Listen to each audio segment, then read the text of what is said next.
Primeramente, agradecer a Humanizar la Salud Bolivia, Tarija, por el gran equipo que estamos conformando. Gracias por el apoyo también, por su asistencia, a la UPDS igualmente por recibirnos, ¿no? En este simposio internacional. Y bueno, a Mavi, que es un placer, un gusto, Mavi, tenerte aquí con nosotros. Gracias por tu presencia. Sí, bueno, hoy hablamos conmigo el tema de la salud mental, ¿sí? Es un tema complejo, no es un tema fácil de abordarlo, más aún en nuestra sociedad, en nuestra cultura, ¿sí? ¿Qué pasa cuando hablamos de salud mental, cuando hablamos de muerte, duelo, pérdida? Vieron que hay un tabú bien grande. ¿Sí? Ayer justamente un asistente decía, hay rechazo a hablar sobre la muerte. Y es así. Hay prejuicios, ¿sí? Hay etiquetas, hay un estigma bien marcado en nuestra sociedad. Pero gracias, ¿no? A estos encuentros que se van generando, es que podemos comunicar esto, podemos hablarlo abiertamente sobre el tema de la muerte, de la tanatología, ¿sí? ¿Cuál es el objetivo de la charla? Es que podamos identificar, ¿sí? ¿Qué pasa cuando un duelo normal se complica? Entonces, podemos percibir manifestaciones clínicas, factores de riesgo, señales de alerta, de alarma, de preocupación que nos movilicen a buscar ayuda, ¿no? O ver qué camino poder tomar cuando estamos frente a ese paciente y a esa familia, porque no nos olvidemos que el abordaje no solamente es en el paciente, sino también abordamos y trabajamos con la familia, con la comunidad, con el barrio, con la sociedad. Todo de acuerdo al contexto también, a la cultura donde está ese paciente. ¿Sí? Entonces, ayer justamente comenzamos a hablar, perdón, no cambia acá, si me das una manito. A ver,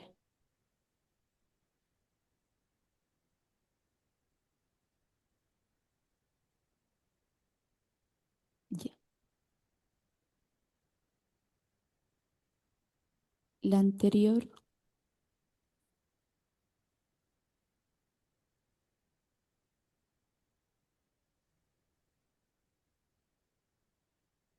ya, perdón, ahora sí.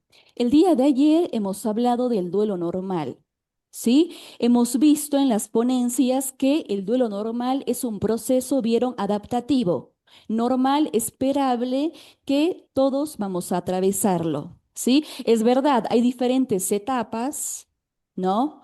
Que son cíclicas, incluso 5 etapas para atravesar el duelo normal, ¿sí?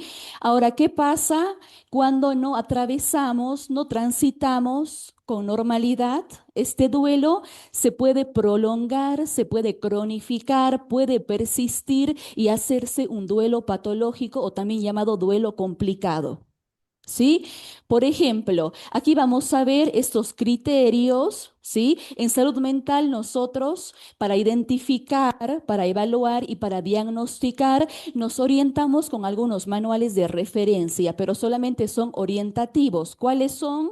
Son el ay, perdón, son el DSM y el CIE-11. ¿Sí? Actualmente estamos con el DSM-5, que es el Manual Diagnóstico de Trastornos Mentales, y el CIE-11, que es la clasificación internacional de las enfermedades, que no solamente aplica para psiquiatría, sino para para la medicina general. ¿Sí? Son dados por la OMS, por la Asociación Americana de Psiquiatría también, y para nosotros nos orienta, ¿no? Para evaluar y para hacer un diagnóstico oportuno. ¿Qué nos dicen estos manuales de referencia sobre duelo normal? Nos dice, tomamos en cuenta el tiempo, ¿sí? ¿Qué pasa con el criterio temporal? Por ejemplo, ¿qué es lo normal? Es que este duelo, o esta tristeza, esta intensidad sea decreciente, vaya disminuyendo con el paso del tiempo, ¿sí? Que mejore en semanas, incluso meses.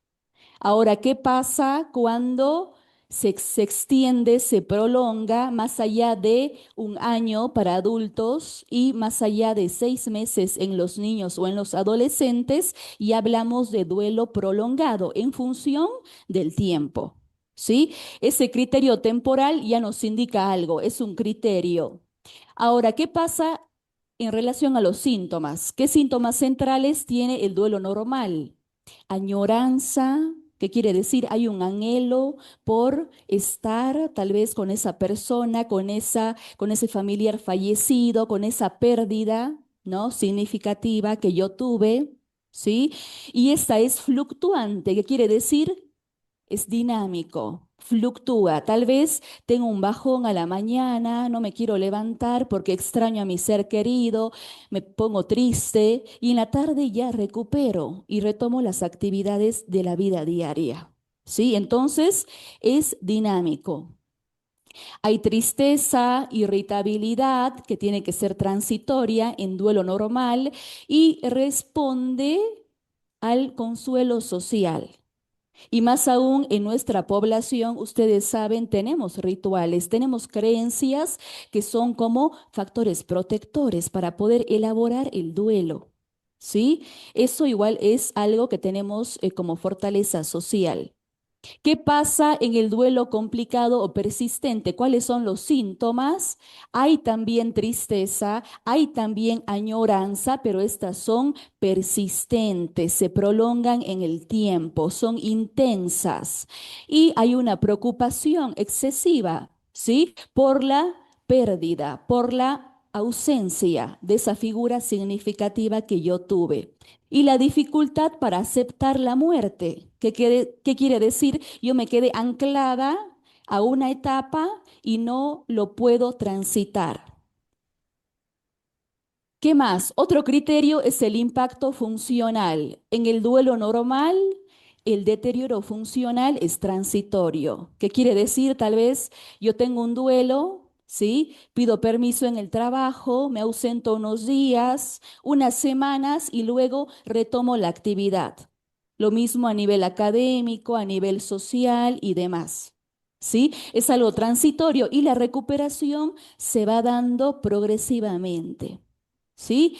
Mientras que en el duelo complicado persistente hay un deterioro funcional marcado, ¿sí? Que se vuelve crónico, ya genera a estresar, ¿sí? Produce un estrés crónico, ya sea de tipo laboral, social, académico, que quiere decir tal vez pasó un año, más de un año y no vuelvo al trabajo, no vuelvo a querer seguir estudiando, a continuar con las actividades que me hacen funcionar, las actividades de la vida diaria. Entonces, esa cronicidad ya es un factor de riesgo para identificar que se está volviendo un duelo complicado o patológico. ¿Cuáles son las manifestaciones clínicas? Hay que tomar en cuenta al ser humano, como hemos mencionado antes, en su multidimensional. ¿Sí? Nosotros somos seres humanos que sentimos, o perdón, primero tenemos sensaciones, luego tenemos emociones y luego ya procesamos la emoción y tenemos pensamientos más complejos. Tenemos la cognición, tenemos la esfera conductual, la espiritualidad, muchas dimensiones. Y por eso es que también cada dimensión expresa sus manifestaciones clínicas y a raíz de eso yo me puedo dar cuenta si el paciente está cursando un duelo prolongado o un duelo complicado o patológico. ¿Sí? Por ejemplo, a nivel emocional, que encontramos en los pacientes una angustia, un sufrimiento que es intenso. ¿Sí? Que se manifiesta con muchas emociones, desesperanza, culpa persistente, una sensación de vacío, muchas veces de inutilidad, ¿no? Ira, que es la emoción más asociada a este trastorno, y la anedonia, que es la falta de placer. falta de disfrute con hacer algunas cosas. Por ejemplo, le preguntamos, ¿qué te gustaba hacer antes? Y nos dice, me gustaba, no sé, salía con amigos, iba al cine, hacía actividad física y de repente le dejó de gustar. Le preguntamos, ¿qué disfrutas hacer?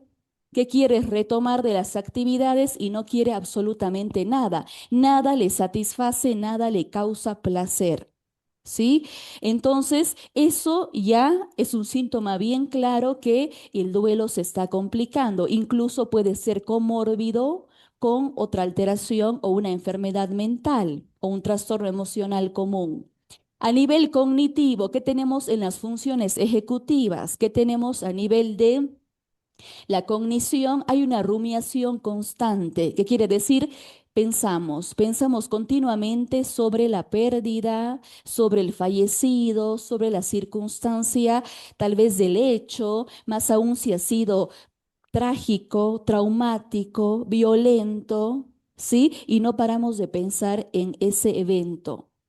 Incredulidad y la negación persistente, ¿no? El no poder creer lo que está pasando, dificultad para aceptar la muerte, distorsiones cognitivas, problemas de concentración y memoria, ¿sí? Personas que no pueden estar atentas, concentrarse, tal vez se demuestra en la parte académica, en la parte laboral, gente que disminuye su rendimiento, disminuye su productividad, pierden el trabajo a raíz de esto por el desempeño que tienen, ¿no? Por el deterioro. A nivel conductual, el aislamiento social igual es marcado. Se comienzan a alejar de la familia, de los amigos, ya no se reúnen, no sé, los domingos, ¿sí? Deja el trabajo. Hay conductas de búsqueda del fallecido, que quiere decir tal vez siente que escuchó su voz, No, siente que lo vio, se pone la ropa, ¿no? Entonces, hay estas conductas. Hay conservación extrema de las pertenencias, como les decía, ponerse la ropa, tener ahí un objeto como de apego que lo vincule a la pérdida significativa, alteración laboral, académica pues y tal vez claro, puede por llevar a supuesto, a por conductas de riesgo, como es el abuso de supuesto. sustancias, las adicciones, Luego hablamos, ¿no? ya, ya. Nicotina, alcohol, ¿no? Son también vulnerabilidades, ¿no? Entonces, podemos ver que esto impacta en el funcionamiento global del ser humano en todas las dimensiones, emocionales, cognitivas, espirituales, sociales, físicas, y produce un deterioro de la funcionalidad. Nosotros en medicina clasificamos el deterioro leve, moderado, grave. Hacemos escalas, aplicamos cuestionarios para justamente medir esto y a raíz de eso sacar el nivel de riesgo que tiene ese paciente. Por ejemplo, ¿qué pasa si el paciente me dice, tengo ganas de hacerme daño? Ya lo he planeado. Incluso ya he intentado hacerme daño, quiero suicidarme, ¿no? Entonces yo tengo que evaluar ahí el riesgo suicida. No más si ya ha habido algún antecedente o ha planeado el paciente hacerse daño. ¿Sí? Factores de riesgo para duelo patológico, si la pérdida es traumática, violenta, abrupta, inesperada, si hay vínculos de dependencia. Aquí, por ejemplo, es importante evaluar los rasgos de personalidad, ¿sí? Y ver cómo era el vínculo de esa persona con esa figura significativa. También antecedentes de trastornos emocionales. ¿Cuáles son los más comunes? Ansiedad y depresión. Ver también la red social. ¿Será que el paciente tiene familia, tiene amigos, se vincula a un trabajo? Ver si ha tenido alguna pérdida anteriormente, si ha podido o no elaborar esta pérdida, ¿sí? La muerte de un hijo o la pareja es lo que más también causa un impacto, lo que más cuesta trabajar con estos pacientes, ¿no? Para que puedan elaborar el tema del duelo. Y la baja resiliencia, también dependiendo de los rasgos de personalidad. ¿Será que la persona se adapta a los cambios? ¿Será que tiene recursos de afrontamiento? ¿Qué tipo de recursos tiene? ¿Será que suele hacer terapia? ¿Será que le presta atención a la salud mental? Vieron que ese es un tema, como les decía, decir voy al psicólogo dice, ¿para qué vas a ir a charlar? Voy al psiquiatra, no, te va a sedar, te va a polimedicar, no estás loco. Entonces, es un tema pensar en pedir ayuda. No es fácil en nuestra cultura. ¿Cómo nos damos cuenta, ¿no? Que estamos atravesando o estamos con pacientes con duelo patológico? Les decía, la ideación suicida tengo que evaluar. Si hay ideación suicida, si hay riesgo, si hay letalidad, si hay un plan, si hay un antecedente. Incapacidad funcional completa, ¿qué quiere decir? ¿Hay o no hay un deterioro en el paciente? Me refiero a lo funcional. ¿Cómo me doy cuenta? Le tengo que preguntar. Digamos, por ejemplo, usted, cómo es su día a día? Yo le pregunto, descríbame su día a día. Y dice, bueno, me levanto, voy al baño, me higienizo, me alisto, me cambio, salgo. Bueno, yo ya sé que el paciente está cumpliendo con las necesidades básicas que tiene de autocuidado. Pero ¿qué pasa si me dice, me quedo en la cama toda la mañana recostado, me levanto en la tarde, no he almorzado, duermo mal, no me higienizo, no me baño? Uno evalúa también ahí el autocuidado y la funcionalidad que tiene el paciente y el nivel de deterioro también. Puede haber síntomas psicóticos también. Un paciente que delire, que alucine, puede suceder. La negación también absoluta de la muerte, conductas de riesgo que ya veíamos con el tema de las adicciones y el abandono del autocuidado que me dice mucho, ¿no? El duelo patológico, ¿a qué se asocia? ¿Qué quiere decir comórbido cuando simultáneamente puede tener dos o más enfermedades o trastornos mentales? Se asocia a la depresión mayor. ¿Sí? Trastorno depresivo mayor. Se asocia al trastorno de estrés postraumático. Se asocia al trastorno de ansiedad generalizada, al abuso de sustancias. Puede también tener un trastorno del sueño. Hay pacientes que no logran conciliar el sueño, no inician un sueño de calidad. A las somatizaciones, un trastorno de adaptación o también un deterioro inmunológico. ¿Sí? ¿Qué pasa con el duelo patológico? Produce estrés, es un estrés crónico. Aumenta el cortisol, aumentan las catecolaminas, me bajan las defensas y soy vulnerable a poder enfermar en varios aspectos. Y más aún si inhibo, si reprimo las emociones, si no las comunico, si no hablo, si no las expreso, comienzo a somatizar los trastornos psicosomáticos, que son igual bien variados y cómo se expresa esto en el cuerpo.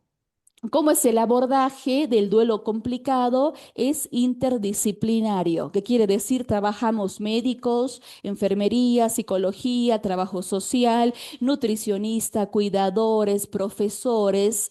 De repente también hay alguien que practica la musicoterapia, el arte, la danza. Tratamos de integrarnos, ¿sí? Porque el abordaje es integral y es igual personalizado en cada paciente. Comenzamos desde la psicoeducación. ¿Qué quiere decir? Educamos sobre su enfermedad al paciente. Le explicamos de forma clara, concisa, qué es lo que tiene, por qué le viene ese síntoma, ¿no? Y también a la familia hacemos la psicoeducación. En primer momento hacemos la parte no farmacológica, que quiere decir psicoterapia. No ¿Sí? sé, Psicoterapia tipo terapia Ajá. cognitivo-conductual para trabajar las distorsiones cognitivas, los pensamientos, la conducta, la terapia de aceptación y compromiso. Qué importante es aceptar cuando uno está pasando por un duelo, ya sea normal, ya sea patológico, identificar lo que a uno le pasa. Atención, concentración plena, ahí va también el mindfulness, que es la respiración, la meditación. Sí, es amplio hablar sobre lo que tiene esta terapia de aceptación y compromiso, pero me ayuda mucho a poder elaborar lo que es el duelo.